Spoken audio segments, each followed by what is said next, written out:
स्वागत है आपका निधि एकेडमी में। आज हम लोग शब्दावली में करने वाले हैं तत्सम तद्भव शब्द। आज हम यहाँ पर देखेंगे सेट नंबर 2। चलिए शुरू करते हैं।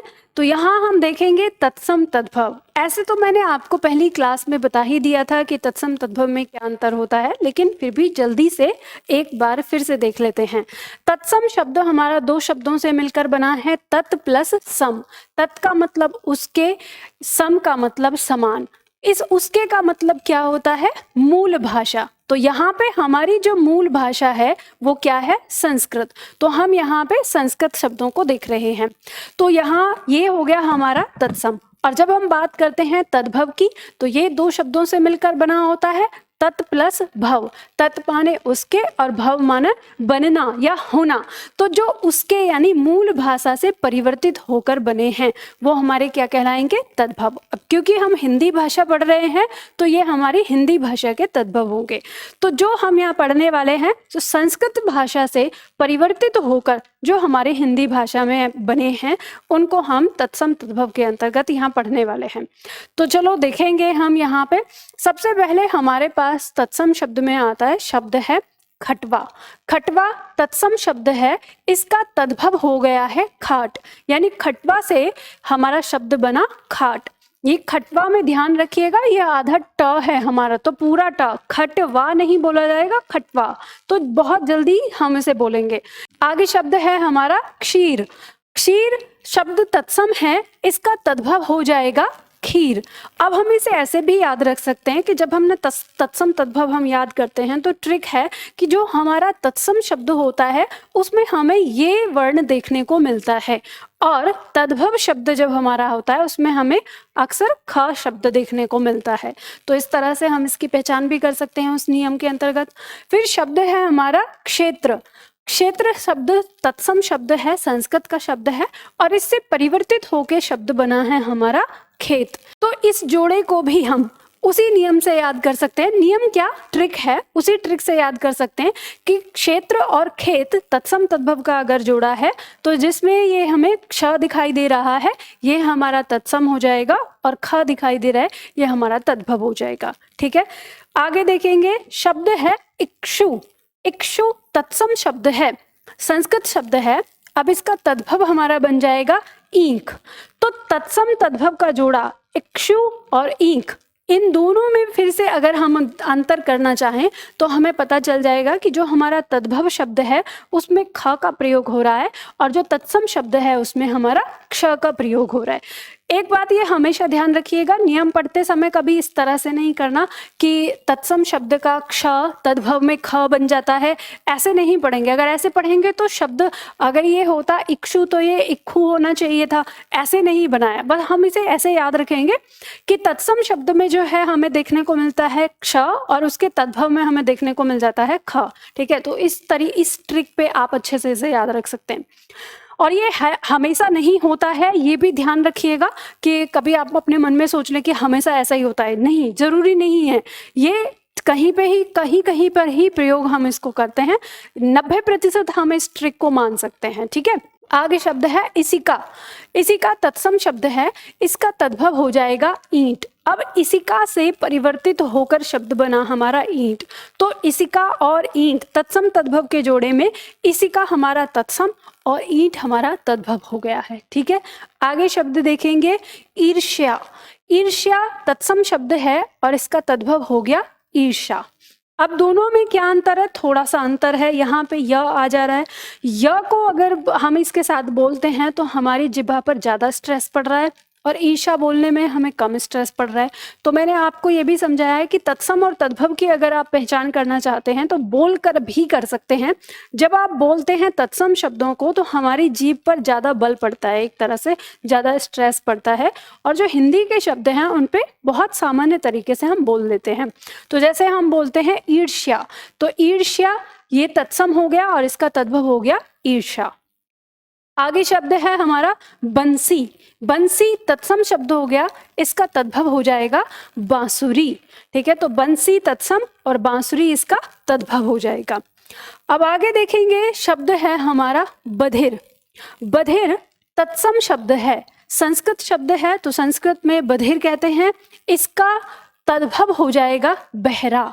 तो बहरा ये हमारा हिंदी शब्द हो गया या कहें तद्भव हो गया। तो ये किससे परिवर्तित होके बना है? तो ये बना है बधिर शब्द से। जब हम संस्कृत में बधिर जो बहरा होता है उसके लिए कहते हैं, और बधिर से ही धीरे धीरे परिवर्तित होके बना बहरा। तो बधिर और बहरा ये तत्सम तद्भव का जोड़ा है। अब हम याद रखेंगे इसमें कि बधिर जैसे बोल रहे हैं तो थोड़ा सा ज्यादा भार पड़ता है, और बहरा जैसे बोलते हैं तो बहुत हल्के से बुल जाता है। तो तत्सम तद्भव में आप इस तरह से याद रख सकते हैं जोड़े में। आगे शब्द है हमारा बुभुक्षा। बुभुक्षा तत्सम शब्द है, इसका तद्भव हो जाएगा भूख। अब फिर इसमें हम वो ट्रिक भी लगा सकते हैं कि बुभुक्षा शब्द में हमें ये देखने को मिल रहा है, तो ये तत्सम हो गया, संस्कृत शब्द हो गया, और इसका तद्भव जब हम देख रहे हैं तो भूख, इसमें हमें ख देखने को मिल रहा है। तो हम कह सकते हैं कि बुभुक्षा और भूख में तत्सम शब्द है बुभुक्षा, और इसका तद्भव है भूख। आगे शब्द आ रहा है हमारा बलिवर्द।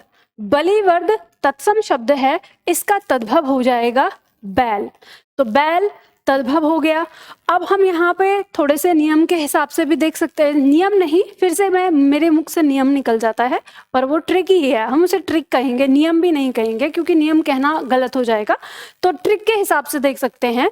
जैसे बलिवर्द, इसमें हमें र का रेफ रूप देखने को मिल रहा है, यानी जो हमारा र होता है, र का जो रूप होता है, चाहे संयुक्त रूप में देखें हम, किस तरह से पदेन रूप देखें उसका या रेफ रूप देखें, तो वो प्राय हमको संस्कृत शब्दों में देखने को मिलता है। तो हम यहाँ देख सकते हैं कि र का रेफ रूप हमें देखने को मिल रहा है, तो ये संस्कृत शब्द हो जाएगा। ठीक है, उसी तरह से यहाँ पे बैल, ये हमारा सामान्य रूप से लिखा हुआ है, तो ये तद्भव हो जाएगा। बलिवर्द संस्कृत शब्द हो जाएगा, तत्सम शब्द हो जाएगा, तो इसका तद्भव हो जाएगा बैल। वहीं पे अगला शब्द देखते हैं कर्ण। कर्ण कान के लिए प्रयोग हो रहा है, लेकिन हम इसको संस्कृत में कर्ण प्रयोग कर रहे हैं। हम ये देख सकते हैं कि इसमें फिर से र का रेफ रूप लग रहा है, तो ये संस्कृत में होना यानी तत्सम होना इसका ज़्यादा प्रायता है। फिर हम यहाँ देखेंगे कि इससे तद्भव बना है कान, तो कर्ण से परिवर्तित होके बना कान, तो कर्ण तत्सम हो गया, इसका तद्भव हो गया कान। इस तरह से हम देख सकते हैं। बोलने में भी फिर हमको वही कठिन और आसान वाले पॉइंट देखने को मिलता है। अब शब्द आता है हमारा कंकण। तो कंकण तत्सम शब्द है, अब इसका तद्भव हो जाएगा कंगन। तो कंगन इसका तद्भव हो गया, तो यानी कंगन शब्द जो बना है वो हमारा कंकण से बना है। तो कंकण ये तत्सम शब्द हो गया, इसका तद्भव हो जाएगा कंगन। ये हम देख सकते हैं आराम से। ठीक है, आगे शब्द है हमारा कर्म। कर्म तत्सम शब्द है, और इसमें हमारा र का रेफ रूप भी लग रहा है, तो इससे हम पहचान सकते हैं कि ये तत्सम शब्द के अंदर आ रहा है, संस्कृत शब्द के अंदर आ रहा है। इसका तद्भव हो जाएगा काम। अब ये काम यानी कर्म शब्द से बना है हमारा काम। ठीक है, तो ये हिंदी शब्द हो गया यानी तद्भव शब्द हो गया। तो कर्म और काम तत्सम तद्भव के जोड़े में अगर देखेंगे तो कर्म तत्सम और यह काम तद्भव हो जाएगा। उसी तरह से हम आगे देखेंगे, शब्द आ जाएगा हमारा कपोत। कपोत तत्सम शब्द है, इसका तद्भव हो जाएगा कबूतर।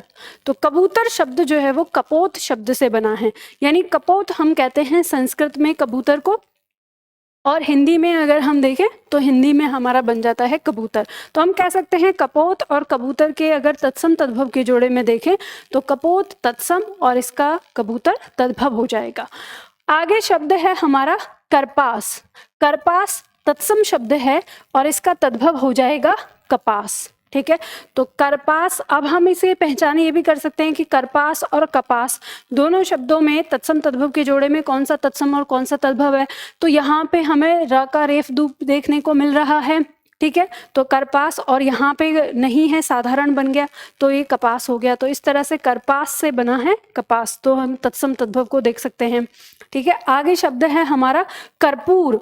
कर्पूर तत्सम शब्द है और इसका तद्भव हो जाएगा कपूर। तो ये भी हमारा ठीक ऊपर करपास के जैसा ही हो गया है। तो कर्पूर इसमें तत्सम शब्द है, हम देख सकते हैं रेफ रूप भी लगा हुआ है, तो इससे हम पहचान कर लेते हैं थोड़ी सी कि ये वाला संस्कृत का शब्द हो जाएगा। और इससे बना है, जो हमने सरल करके बनाया है कपूर, तो कर्पूर से बन गया कपूर।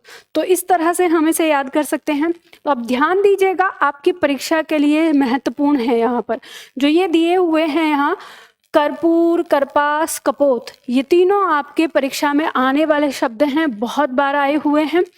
कंकण, ये भी आपकी परीक्षा में आया हुआ है कई बार, और अक्सर ये शब्द तो आपको संस्कृत पंक्तियों में देखने को मिल जाता है। जब अलंकार या रसछंद की पंक्ति आती हैं तो अर्थ में भी आपको मदद करते हैं, अगर आप इनके तत्सम तद्भव को भी ध्यान में रखते हैं तो। चलिए, तो मेरे साथ बोलिएगा, दोहराइएगा, एक शब्द में हम दोहराएंगे। कर्पूर तत्सम शब्द है, इसका तद्भव हो गया कपूर। करपास तत्सम शब्द है, इसका तद्भव हो गया कपास। कपोत तत्सम शब्द है, इसका तद्भव हो गया कबूतर। कर्म तत्सम शब्द है, इसका तद्भव हो गया काम। कंकण तत्सम शब्द है, इसका तद्भव हो गया कंगन। कर्ण तत्सम शब्द है, इसका तद्भव हो गया कान। बलिवर्द तत्सम शब्द है, इसका तद्भव हो गया बैल। बुभुक्षा तत्सम शब्द है, इसका तद्भव हो गया भूख। बधिर तत्सम शब्द है, इसका तद्भव हो गया बहरा।